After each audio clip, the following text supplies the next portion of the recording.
Good morning everyone, कैसे हैं आप सभी। आई होप आप सभी बहुत अच्छे होंगे और बहुत अच्छे से आप लोग अपनी लाइफ और पढ़ाई को एंजॉय कर रहे होंगे। सो आज है 20 दिसंबर 2023, daily current affair by SSR. So guys start करते हैं आज का लेक्चर। आज का लेक्चर बहुत ज्यादा इंपॉर्टेंट रहेगा और इंटरेस्टिंग रहने वाला है। आप लोगों में से कई लोग जो है आईपीएल को देखते होंगे, तो अभी हाल ही में जो है आईपीएल के सबसे महंगे प्लेयर जो है चुन लिए गए हैं। इनका क्या नाम है, इन सभी क्वेश्चंस को हम लोग डिटेल में यहाँ पे बैकग्राउंड इन्फॉर्मेशन के साथ समझेंगे। वीडियो क्लास में मैं आप लोगों से क्वेश्चन ऑफ द डे भी पूछूंगी और स्टैटिक जी के पोर्शन लेके हम लोग चल रहे हैं। तो चलिए स्टार्ट करते हैं सेशन। आप सभी को कमेंट बॉक्स में लिखना है जय हिंद जय भारत, और यहाँ हम सबसे पहले करेंगे क्विक रिवीजन, जो कि बहुत ज्यादा इंपॉर्टेंट होता है। तो अभी जो है आईएमएफ के द्वारा जो है किस देश को अर्थव्यवस्था को स्थिर रखने के लिए जो है अभी 33.7 करोड़ रुपए दिए गए थे श्रीलंका को।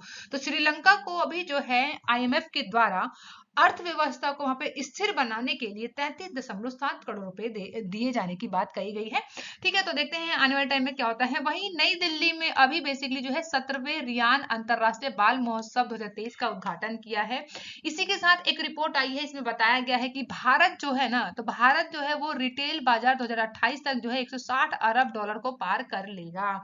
वहीं अभी जो है 25% जो कि मीठे जल में रहने वाली जो मछलियां हैं वो विलुप्त होने की कगार पे हैं। ये अपडेट दिया गया है किसके द्वारा, IUCN रेड लिस्ट के द्वारा जो है अपडेट किया गया है। अभी आपको बताना है कमेंट बॉक्स में IUCN की फुल फॉर्म क्या है, जल्दी से बताइए, बहुत छोटा सा क्वेश्चन है। वहीं अभी जो है ITF विश्व चैंपियनशिप पुरस्कार को जीता है किन्होंने, तो नोवाक जोकोविच और आर्याना सवालिंका के द्वारा जो है अभी ITF विश्व चैंपियनशिप पुरस्कार जीता गया है। वहीं अभी जो है IIT मद्रास के द्वारा जो है यहाँ पर स्वदेशी जलवायु पूर्ण अनुमान प्रणाली को विकसित किया गया है। आई रिपोर्ट के अनुसार बताया जा रहा है कि चालू वित्त वर्ष में भारत का जो शुद्ध प्रत्यक्ष कर का जो संग्रह है वो कितना प्रतिशत रहेगा, तो 23.4% जो है भारत का आने वाला जो वित्त वर्ष होगा, इसमें जो है भारत के द्वारा जो है शुद्ध प्रत्यक्ष कर को संग्रह करने की बात कही गई है। वहीं अभी जो है किस राज्य में बेसिकली जो है 30% से अधिक बच्चों को जो है डेंगू हो गया है, तो केरल राज्य में अभी जो है बहुत तेजी से जो है यहाँ पर बेसिकली जो है डेंगू जो है बहुत तेजी से बढ़ रहा है, जिसकी वजह से यहाँ पे जो है 1000 लोगों की मौत हो गई है लगभग। और इसमें जो है अभी दर्ज किया गया कि 30,000 से अधिक बच्चे जो है अभी डेंगू की समस्या से जूझ रहे हैं। वहीं किसे जो है मेड फॉर इंडिया और कृत्रिम एआई के द्वारा जो है अनावरण किया है, तो भविष्य अग्रवाल जो कि ओला के फाउंडर हैं, इन्हीं के द्वारा भी मेड ऑफ इंडिया के द्वारा जो है कृत्रिम एआई को यहाँ पे जो है लॉन्च किया गया है। तो चलिए, आज है 20 दिसंबर 2023, daily current affair by SSR. तो आज जो है हम 20 दिसंबर से रिलेटेड जितने भी करंट अफेयर होंगे उनको यहाँ पे हम डिस्कस करने वाले हैं विद बैकग्राउंड इन्फॉर्मेशन के साथ। तो इससे पहले जो है आप लोग वीडियो को लाइक कर दीजिएगा, वीडियो को जो है शेयर कर दीजिएगा। तो देखिए, अभी जो है ना, अभी हाल ही में गोवा दिवस कब मनाया गया, बहुत इंपॉर्टेंट क्वेश्चन है, याद रखिएगा। 19 दिसंबर को जो है हम लोग क्या मनाते हैं, गोवा दिवस के रूप में मनाते हैं। तो ऑप्शन बी क्या हो जाएगा यहाँ पे करेक्ट होगा। आइए बात कर लेते हैं बैकग्राउंड इन्फॉर्मेशन की। तो आप सभी को पता होगा पुर्तगाली जो है सबसे पहले भारत में आए थे, और सबसे लास्ट में कौन गए थे भारत से, तो पुर्तगाली ही गए थे। आप सभी को कमेंट बॉक्स में बताना है कि सबसे पहले भारत में कौन आए थे। तो आपको जो है वो क्रम है ना, वो क्रम बताना है कि पुर्तगाली, डच, अंग्रेज, फ्रांस, इन सब में से जो है सबसे पहले कौन आए थे। तो क्रमबद्ध जो है आपको कमेंट बॉक्स में बताना है कि भारत में जो है कौन किस समय आए थे। ठीक है, तो यहाँ देखिए, आप सभी को पता है 1961 में जो है पुर्तगालियों का जो उपनिवेश था वो यहाँ से खत्म होता है। जो गोवा को आजाद कराने के लिए बेसिकली भारत के द्वारा जो है सशस्त्र बलों का यहाँ पर जो है ऑपरेशन चलाया गया था, और इस ऑपरेशन का नाम क्या रखा था, ऑपरेशन विजय नाम रखा गया था। इसीलिए जो है ऑपरेशन विजय भी आपको याद रखना है, ये किस चीज के लिए है। तो याद रखिएगा, ये पुर्तगालियों से जो है गोवा को अपने भारतवर्ष में मिलाने के लिए जो है अभी भारतीय सशस्त्र बलों के द्वारा इसे जो है स्टार्ट किया गया था, और ये ऑपरेशन विजय को जीता भी गया था। तभी जो है गोवा जो है मतलब भारत संघ में शामिल हो पाया था। ऑपरेशन विजय की बात करें तो 36 घंटे का ये सैन्य अभियान था, जो कि 18 दिसंबर 1961 से शुरू हुआ था और 19 दिसंबर 1961 को ये समाप्त हुआ था। इसमें गोवा, दमन और द्वीप के द्वारा जो है पुर्तगाली क्षेत्रों में है जो है इसे मुक्त कराने का काम किया गया था ऑपरेशन विजय के द्वारा। और ये संभवत है कि भारतीय सशस्त्र बल था जो कि पहला त्रिसेवा ऑपरेशन जो है कराया गया था। वहीं गोवा को जो है राज्य का दर्जा कैसे मिला, इसके ऊपर भी नजर डाल लेते हैं। तो परिणाम स्वरूप अगर बात करें तो गोवा को जो है भारत सरकार के नियंत्रण में लाया गया, और केंद्र शासित प्रदेश गोवा, दमन और दीव के रूप में भारतीय संघ के रूप में जो है पहले से हिस्सा बनाया गया। तो याद रखिएगा, गोवा जो है पहले यूटी था, यूटी के बाद जो है इसे स्टेट का दर्जा दिया गया। नेक्स्ट है 1967 की बात करें तो ये निर्धारण करने के लिए किया गया कि एक जनमत संग्रह को आयोजित किया गया, जिसमें जो है राज्य का महाराष्ट्र में विलय होना चाहिए था या नहीं, इसके लिए जो है जनमत संग्रह कराया गया और इसमें से जो है गोवा के अधिकांश लोगों के द्वारा जो है विलय के खिलाफ इसमें मतदान दिया गया था। तो 1967 की बात है। वही 1987 में बात करें तो केंद्र शासित प्रदेश बना रहा, जिसके लिए जो है राज्य को दर्जा दिया गया और गोवा और भारत को जो है अभी अब जो है इसे ये जो है गोवा बेसिकली जो है वो भारत का 25वां राज्य बन गया है। इसको भी याद रखिएगा क्योंकि ये आपसे पूछ सकता है मतलब कि एग्जाम में पूछा जा सकता है कि भारत में जो है गोवा कौन से नंबर का राज्य बन के जो है शामिल हुआ था। जबकि दमन और द्वीप की बात करें तो ये केंद्र शासित प्रदेश बने रहे और अभी भी ये क्या है केंद्र शासित प्रदेश बने रहे हैं। ठीक है, तो 30 मई 1987 की बात करें तो इस क्षेत्र का विभाजन हुआ और गोवा का गठन किया गया। दमन और द्वीप को केंद्र शासित प्रदेश ही रखा गया। 30 मई को बेसिकली हम लोग क्या मनाते हैं, तो गोवा के स्थापना दिवस के रूप में मनाया जाता है, तो इसको भी आपको याद रखना है। तो इंपॉर्टेंट रहा ये वाला जो स्लाइड है पूरा आपको याद रखना है। आइए अब यहाँ पे हम बात कर लेते हैं गोवा के बारे में। तो गोवा की अगर हम स्थिति की बात करें तो सबसे पहले देखिएगा गोवा यानी भारत के दक्षिण पश्चिम तट पर एक कोणार्क के रूप में जाने वाला क्षेत्र स्थित है, जहाँ पे भौगोलिक रूप से बात करें तो ये दक्कन उच्च भूमि से पश्चिम तट घाट को जो है कि अलग करने का काम करता है। आप सभी को पता है गोवा की कैपिटल क्या है। ठीक है, तो गोवा की कैपिटल की बात करें तो ये पणजी जो है गोवा की कैपिटल है। और यहाँ की लैंग्वेज बात करें तो लैंग्वेज क्या है, कोकिन जो है, कोकिनी जो है यहाँ पे लैंग्वेज है। कोकिनी को जो है जो हमारी 22 जो भाषा है लैंग्वेज है जो कि संविधान में दिया गया है, तो 8वीं अनुसूची में जो है शामिल किया गया था। 22 भाषाओं में से एक भाषा है कोकनी, जिसको जो है 1992 में जो है 71वां संविधान संशोधन किया गया, जिसमें मणिपुर नेपाली भाषा के साथ 8वीं अनुसूची में जोड़ा गया। ठीक है, अगर इसी के साथ बात करें यहाँ पर इसके आस पड़ोस वाले जो भी क्षेत्र हैं, तो सीमा की बात कर लेते हैं यहाँ पे। तो उत्तर में जो है महाराष्ट्र है, पूर्व और दक्षिण में कर्नाटक से घिरा हुआ गोवा छोटू सा राज्य है जो कि भारत का सबसे छोटा राज्य है। और यहाँ पर जो है अरब सागर इसके पश्चिम तट पर स्थित है। वहीं इसी में देखो एक और स्लाइड को ऐड कर लिया गया है जो कि है वन्य अभयारण्य और राष्ट्रीय उद्यान। बहुत इंपॉर्टेंट है, आपसे पूछा जाएगा कि डॉक्टर सलीम अली पक्षी अभयारण्य कहाँ है, तो गोवा में है। वहीं महदोई वन्य अभयारण्य कहाँ पर है, ये भी आपको याद रखना है, ये कहाँ गोवा में है। नेत्रावली वन्यजीव अभयारण्य की बात करें या फिर कोटगुआ वन्यजीव की बात करें, भगवान महावीर अभयारण्य और मोलामे नेशनल पार्क, तो ये सभी जो है यहाँ पे इंपॉर्टेंट है। लेकिन फर्स्ट वाले पे आप लोग को ना स्टार बना लेना है। डॉक्टर सलीम अली पक्षी अभयारण्य कहाँ पर है, गोवा में, बहुत ज्यादा इंपॉर्टेंट है। यहाँ हमने गोवा के सभी बैकग्राउंड इन्फॉर्मेशन को बात कर लिया है। देखिए इस वाले मैप में आप लोग देख लीजिए एक बार गोवा का लोकेशन देखिएगा। तो देखिए यहाँ पे हम लोग पेन चेंज कर लेते हैं। तो ये देखिए ये ना आप लोग अगर देखेंगे गोवा का ये बेसिकली मैप जो देखेंगे तो ये ना 2 पार्ट्स में डिवाइड है। तो ये देखिए ऊपर वाला जो पोर्शन है वो क्या है, नॉर्थ गोवा के रूप में है। और यहाँ देखेंगे तो ये साउथ गोवा से जो है यहाँ पर आप लोग देख पाएंगे डिवाइड किया गया है। महाराष्ट्र से यहाँ नॉर्थ में टच होता है और आप लोग देखेंगे ईस्ट में कर्नाटक से, और यहाँ पे अरेबियन सी देख पाएंगे। तो इंपॉर्टेंट है, ये आपको लोकेशन भी आपको याद रखना है। साउथ में किससे है जल्दी से बताइए कमेंट बॉक्स में, ताकि आप लोग को याद हो जाए। अब बात करते हैं नेक्स्ट क्वेश्चन जो कि बहुत ज्यादा इंपॉर्टेंट है। जो भी जो है आईपीएल के बहुत बड़े प्रेमी होंगे उन लोगों को जो है इस क्वेश्चन को सुनना चाहिए। ठीक है, तो देखिए सेकंड क्वेश्चन क्या है, तो हाल ही में जो है आईपीएल के सबसे महंगे खिलाड़ी कौन बने हैं, तो याद रखिएगा इनका नाम क्या है, इनका नाम है मिचेल स्टॉक। क्या नाम है, मिचेल स्टॉक। ऑप्शन बी क्या हो जाएगा यहाँ पे करेक्ट होगा।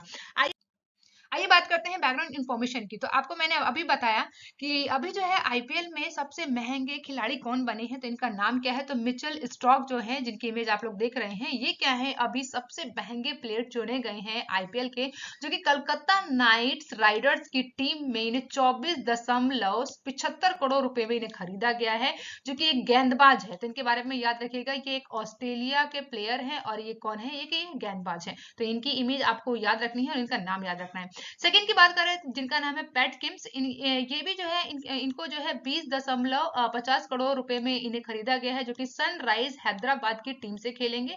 और इस तरीके से जो पैट किम्स की बात करें तो ये आईपीएल के इतिहास में सबसे महंगे प्लेयर के रूप में जो है सेकंड नंबर पर आए हैं। तो फर्स्ट नंबर पे कौन है, मिचेल है, और सेकंड पे कौन है, पैट है। तो दोनों का नाम याद रखेंगे। ठीक है, अब बात करते हैं नेक्स्ट क्वेश्चन जो कि थर्ड है, हाल ही में खाद्य पदार्थ में मिलावट के मामले में कौन शीर्ष पर रहा है? तो याद रखिएगा, खाद्य पदार्थ के मिलावट की बात करें तो इसमें जो है हैदराबाद यहाँ पे शीर्ष पर है, जो कि सबसे ज्यादा मिलावट कहाँ देखा गया है? हैदराबाद के खाद्य पदार्थों में देखा गया। ऑप्शन डी करेक्ट हो जाएगा।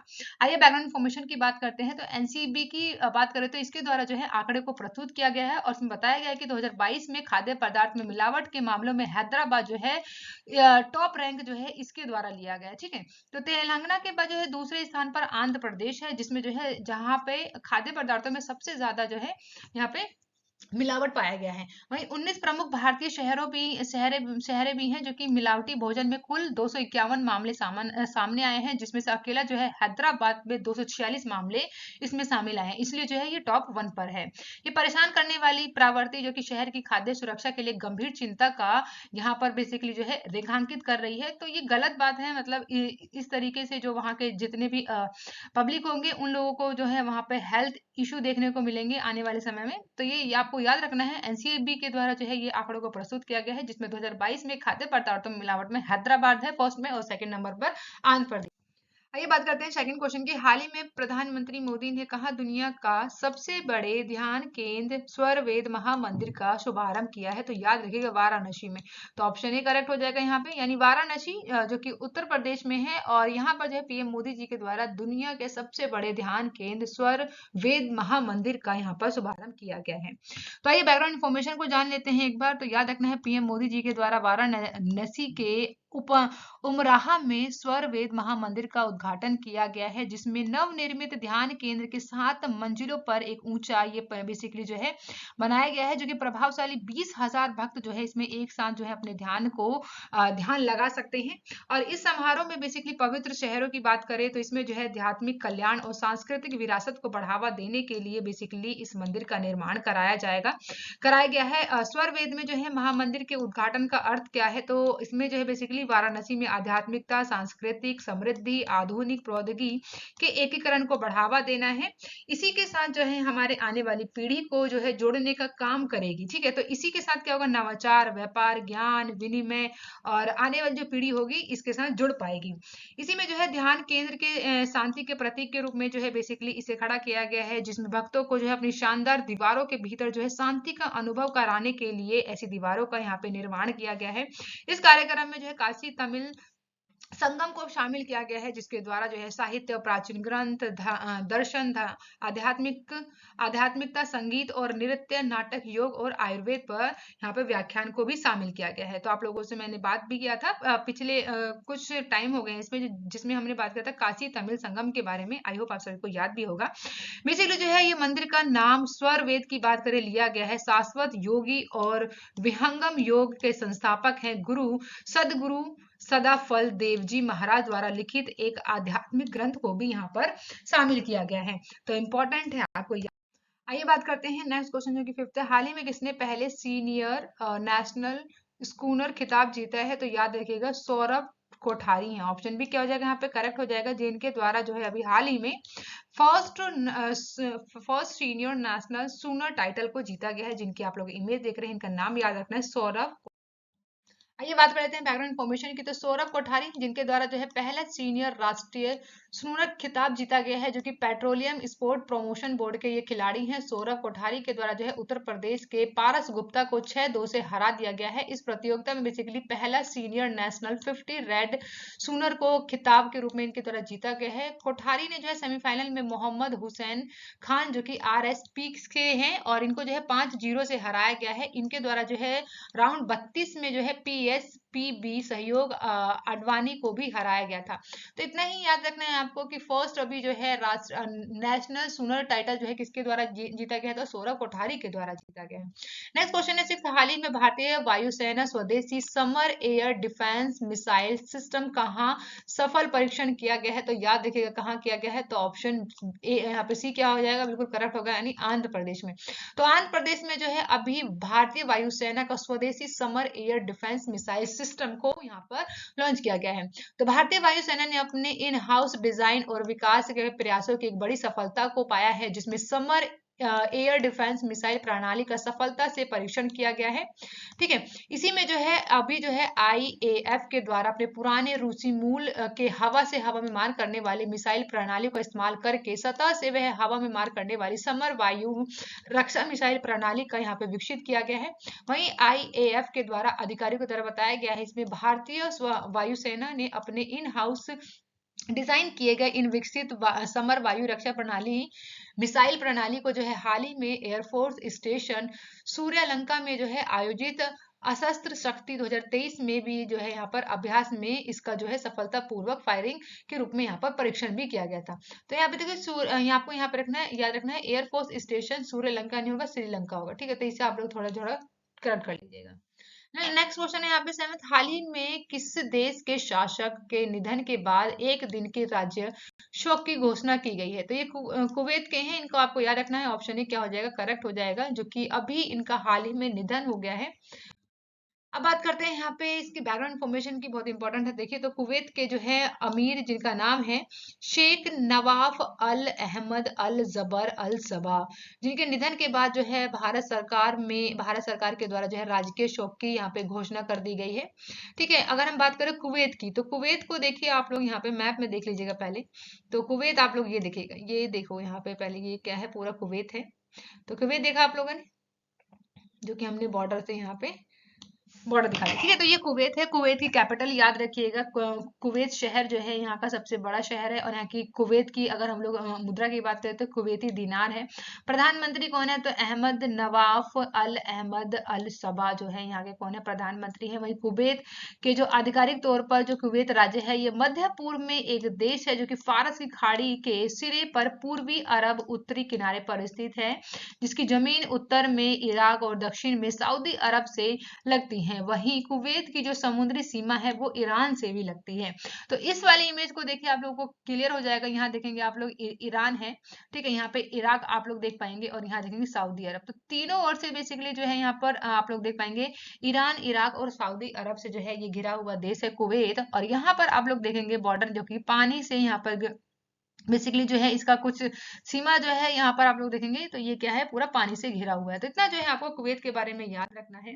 अब बात करते हैं नेक्स्ट क्वेश्चन, हाल ही में संपन्न खेलो इंडिया पैरा गेम 2023 में जो है कौन शीर्ष पर रहा है? तो याद रखिएगा हरियाणा रहा है। तो ऑप्शन ए क्या होगा यहाँ पे करेक्ट होगा, जो कि अभी खेलो इंडिया पैरा गेम 2023 में इनके द्वारा जो है रैंक फर्स्ट हासिल की गई है। तो आइए इसकी बैकग्राउंड इन्फॉर्मेशन की बात कर ली जाए। तो खेलो इंडिया पैरा गेम 2023 में 17 दिसंबर को नई दिल्ली में संपन्न हुआ है, जिसमें देश भर के पैरा एथलीटों को जो है यहाँ पर उल्लेखनीय प्रतिभा का प्रदर्शन करने को मौका मिला है। इसमें जो बेसिकली आयोजन में जो है उद्घाटन की बात करें, तो इसमें जो है हरियाणा के द्वारा जो है 40 स्वर्ण और 39 रजत और 26 कांस्य पदक सहित कुल की बात करें तो 105 पदक जो है इनके द्वारा लिया गया है, और इसी कारण जो है ये फर्स्ट रैंक इनके द्वारा ली गई है।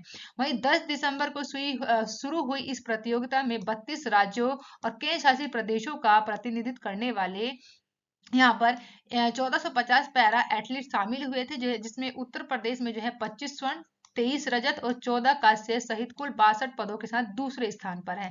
तो इतना आपको याद रखना है, क्योंकि इंपॉर्टेंट है। आपसे एग्जाम में पूछा जा सकता है कि खेलो इंडिया पैरा गेम्स में जो है अभी संपन्न हुआ है, और इसमें जो है कौन सा राज्य है जो है शीर्ष पर रहा है? तो हरियाणा शीर्ष पर रहा है फर्स्ट रैंक पे, और सेकंड नंबर पे आपका उत्तर प्रदेश है। नेक्स्ट क्वेश्चन है 9, हाल ही में किसने जो है प्रधानमंत्री मोदी के भाषण का वास्तविक समय में भारतीय भाषण के अनुवाद किया है? तो याद रखिए ऑप्शन सी करेक्ट हो जाएगा, भाषिनी एआई के द्वारा। क्या भाषिनी एआई के द्वारा जो है प्रधानमंत्री मोदी जी के भाषण का वास्तविक समय में भारतीय भाषा में अनुवाद किया गया है। आइए समझते हैं इसकी बैकग्राउंड इन्फॉर्मेशन क्या है। तो प्रधानमंत्री मोदी, जो कि नरेंद्र मोदी जी हैं, इनके द्वारा उत्तर प्रदेश में हाल ही में एक भाषण के दौरान एआई संचालित भारतीय भाषा अनुवाद उपकरण भाषिनी का उपयोग किया गया था। सरकार के द्वारा विकसित इस टूल के उद्देश्यों को वास्तविक समय में अनुवाद की सुविधा प्रदान करना, देश के भीतर विविध भाषाई समुदाय के बीच संचार को बढ़ावा देना, और इस परियोजना में जो है लोगों को अपनी मूल भाषाओं से डेटा का योगदान देना और ओपन सोर्सेज भाषा डेटा सेट बनाने के लिए शामिल किया गया है। ये बेसिकली डेटा सेट एक नींव के रूप में काम करता है, जिस पर भाषिनी अनुवाद उपकरण सहित विभिन्न उपकरण बनाए जा सकते हैं। इसमें श्रेणियों में सुनो इंडिया यानी कि ऑडियो सामग्री, बोलो इंडिया, वॉइस रिकॉर्ड, लिखो इंडिया अनुवाद और देखो इंडिया यानी छवि लैमलिंग शामिल किया गया है। तो इंपॉर्टेंट है, इतना याद रखेंगे। नेक्स्ट क्वेश्चन है 10, हाल ही में अभी आई रिपोर्ट के अनुसार वर्ष 2022 में बाघों के हमले में सबसे अधिक मौतें कहाँ हुई हैं? तो याद रखिएगा ये महाराष्ट्र में देखा गया है, जहां पर जो है बाघों की सबसे ज्यादा मौत हुई है 2022 के रिपोर्ट की बात की जा रही है। आइए बात कर लेते हैं यहाँ पे स्टैटिक जीके के बारे में, बहुत ज्यादा इंपॉर्टेंट है ये वाला स्लाइड, आपको याद रखना है। देखो मध्य प्रदेश राज्य का गठन जो है कब हुआ था? तो 1 नवंबर 1956 को जो है मध्य प्रदेश राज्य को जो है गठित किया गया था। वही भारत के संविधान के अनुसार जो है संवैधानिक अधिकार है किंतु मूल अधिकार नहीं है। बहुत ज्यादा इंपॉर्टेंट क्वेश्चन है ये, संपत्ति का अधिकार जो कि आपका लीगल राइट तो है लेकिन ये फंडामेंटल राइट नहीं है। कौन सा जो है कॉन्स्टिट्यूशन अमेंडमेंट किया गया था वो आपको कमेंट बॉक्स में बताना है, जब जो है संपत्ति के अधिकार को लीगल राइट बनाया गया था। वहीं सबसे तेज गति से सूर्य का चक्कर लगाने वाला पहला ग्रह कौन सा है? मतलब माफ कीजिएगा, पहला ग्रह नहीं है, चक्कर लगाने वाला ग्रह कौन सा है? तो बुध जो ग्रह है ना, वो जो है सूर्य का सबसे तेज जो है चक्कर लगाता है। वहीं प्रार्थना समाज का जो है संस्थापक कौन है? याद रखिएगा आत्माराम पांडुरंग जो है वो प्रार्थना समाज के संस्थापक थे। राज्य के विधानसभा के सत्रवासन के आदेश किसके द्वारा दिए जाते हैं? तो राज्यपाल के द्वारा दिए जाते हैं। वहीं गुप्त जो है किसके समान थे या फिर समानांतर थे? तो याद रखिएगा कुशासन के जो है समानांतर थे। वहीं स्वेज नहर का निर्माण कब प्रारंभ हुआ था? बहुत इंपॉर्टेंट है, याद रखिएगा स्वेज नहर का जो निर्माण है ये हुआ था आपका 1854 में। और ये कब बना था आपको बताना है कमेंट बॉक्स में, इससे ना आपका रिवीजन हो जाएगा, ठीक है ना। तो स्वेज नहर की वजह से ही जो है यहाँ पर बेसिकली जो यूरोप वासी हैं, जो कि डच हुए या आपके पुर्तगाली हुए या अंग्रेज हुए, तो उनको जो है एक रास्ता मिलेगा, जो कि पहले जो है ये हमारा भारत है और वो लोग जो है यहाँ पर आप लोग देखेंगे ये है अफ्रीका कुछ इस तरीके से। तो यहाँ से जो है उन लोगों को आना पड़ता था, ये है यूरोप, ठीक है। तो यहाँ पे आप जो लोग देखिएगा तो वो उन लोग जो है पूरा ऐसे क्रॉस करके आना पड़ता था भारत में। लेकिन जब यहाँ पे जो है स्वेज नहर बन गया इधर, ठीक है, यहाँ से अगर मैं यहाँ पे पार्ट कर दूं तो वो लोग जो है यहाँ से आने लगे, तो उनको यहाँ से बहुत ज्यादा पास पड़ने लगा, है ना। तो इसीलिए जो है स्वेज नहर का निर्माण कब कराया गया? 1854 में, 1854 में कराया गया। वहीं पनामा नहर के उत्तरी सिरे पर कौन सा पत्तन स्थित है? तो कोलोन जो पत्तन है वो पनामा नहर के उत्तरी सिरे पर स्थित है। वहीं विश्व का सबसे बड़ा द्वीप कौन सा है? तो ग्रीनलैंड। ग्रीनलैंड जो है विश्व का सबसे बड़ा द्वीप है। भारत की सबसे लंबी अंतरराष्ट्रीय सीमा जो है किस देश के साथ बनता है? तो बांग्लादेश के साथ बनता है, जो कि आप लोग जब मैप देखेंगे तो इस पोर्शन में आप लोग ये बांग्लादेश दिखाई देगा, ठीक है। तो बांग्लादेश के साथ जो है भारत की सबसे अंतरराष्ट्रीय सीमा लगती है। कौन कौन से राज्य जो है बांग्लादेश के साथ अपनी सीमा को साझा करते हैं? कमेंट बॉक्स में जरूर बताइए। आइए बात कर लेते हैं, यहाँ पे लास्ट वीडियो में मैंने आप लोगों से क्वेश्चन पूछा था, तो हाल ही में भारत के दौरे पर आए सुल्तान हेतम बिन तारिक अल सईद किस देश से संबंधित है? तो ओमान देश से संबंधित है। तो ऑप्शन यहाँ पे करेक्ट हो जाएगा आपका ओमान, ठीक है। क्वेश्चन ऑफ द डे है आज का कि हाल ही में आईटीएफ विश्व चैंपियन पुरस्कार 2023 किसने जीता है? ऑप्शन आप सभी के सामने है, करेक्ट ऑप्शन आपको कमेंट बॉक्स में बताना है। Thank you for watching guys, मिलते हैं नेक्स्ट वीडियो में। आप लोग खुश रहिए, सुरक्षित रहिए और अपनी लाइफ और पढ़ाई को एंजॉय कीजिएगा। और आप लोगों को क्या करना है, छोटा सा काम करना है, वीडियो को लाइक करना है, वीडियो को शेयर करना है और अच्छे से पढ़ाई करनी है। बाय बाय गाइस, मिलते हैं नेक्स्ट वीडियो में।